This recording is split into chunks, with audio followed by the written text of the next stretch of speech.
Boa noite a todos.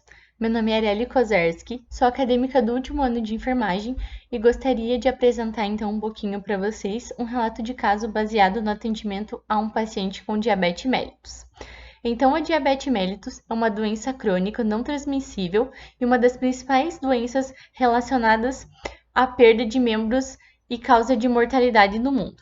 Estimou-se então em 2014 que 120 milhões de pessoas eram portadoras dessa doença e 8,8% da população mundial. Entre 20 a 79 anos de idade apresentou o diagnóstico de diabetes. A sua classificação, então, são sobre dois tipos.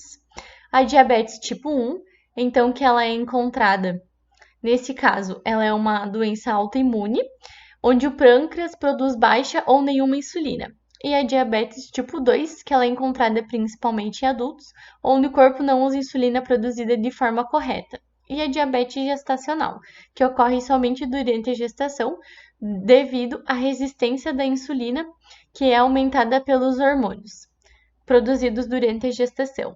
Então, falar um pouquinho da fisiopatologia da diabetes. Então, ela advém de causas multifatoriais que envolvem componentes genéticos, ambientais e comportamentais. Diante do exposto, então, esse trabalho ele tem como objetivo apresentar o estudo de caso clínico desenvolvido durante as atividades de campo de estágio obrigatório do curso de graduação de enfermagem, realizado no primeiro semestre de 2022 no Centro de Especialidades do CRE, no estado do Paraná. Então, a minha paciente era uma paciente de 62 anos, idosa, feminina, branca, naturalmente brasileira. Ela era analfabeta, morava então com o marido e um neto de 7 anos. Então, ela advém por diagnóstico de diabetes tipo 2, o que vem tratando durante 7 anos. Ela também relata ser portadora de hipertensão há 27 anos e que desenvolveu durante a gestação. Possui também a doença colite, doença cardíaca e cataratas. Então, alega então ela ter realizado o tratamento para ácido úrico recente e fazendo uso de medicações como metformina, losartana, hidroclorotiazida, AS, simvastatina, glimepirida, mesalazina e insulina. Como cirurgias pregressas, então, ela alega ter realizado nefrectomia e laqueadura. Relata também que tem alimentação desregulada, alimentando-se de 1 a 3 vezes durante o dia, não pratica exercício físico, nega etilismo e tabagismo.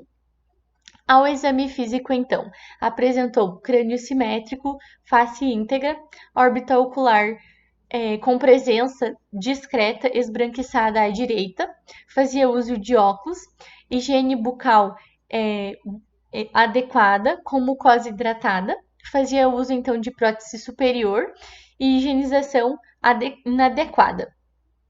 Então, a audição dela era preservada, região cervical então cilíndrica, em ausculta cardíaca normofonética, sem ruídos adventícios, ausculta pulmonar, então presença de murmúrios vesiculares, sem presença de edemas.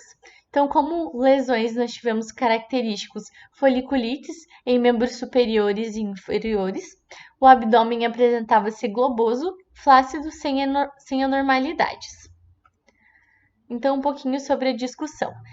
A diabetes mellitus 2 é a principal causa de cegueira e risco de doenças cardiovasculares do tecido e musculatura, que consome 30% do consumo energético corporal.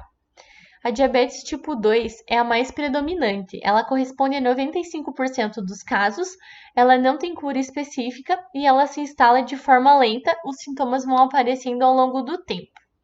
Então, podemos concluir, então, dessa forma, que pode-se considerar que ela não teve adesão, então, de novas práticas alimentares e exercício físico, então foram realizadas orientações sobre a diabetes, sobre a hipertensão arterial sistêmica e a doenças e doenças demais que foram relatadas por ela. E que com todo esse descuido, então, foi o que levou ao agravamento dessas doenças que já eram crônicas e o que foi, então, o que gerou o aparecimento, então, da catarata e os sintomas que ela vem sentindo, que é o cansaço, a perda de visão. Obrigada.